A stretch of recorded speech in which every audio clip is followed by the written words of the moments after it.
শীতকালে মলা মাছের চচ্চড়ি খেতে ভালোই লাগে। এখানে তো ফ্রোজেন মাছ পাওয়া যায়, তো মাছটাকে এনে ভালো করে ধুয়ে পরিষ্কার করে নুন, হলুদের গুঁড়া, মরিচের গুঁড়া মাখিয়ে কিছুক্ষণ রেখে তারপর অল্প তেলে একটু উল্টে পাল্টে ভালো করে ভেজে নেব। অন্যদিকে একটা কড়াইতে সাদা তেল, কাঁচামরিচ আর কালো জিরা ফোড়ন দিয়ে পেঁয়াজ কুচি, রসুন কুচি দিয়ে দিয়েছি কয়েকটা টমেটো।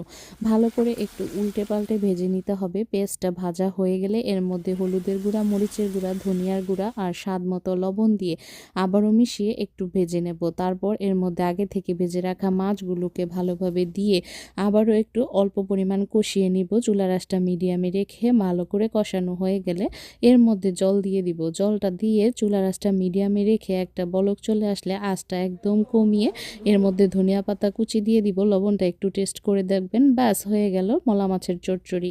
তারপর এক থাল ভাত খেতে সেই স্বাদ, এত স্বাদ কেড়ে একবার শুধু খেয়ে দেখবেন, তারপর বলবেন।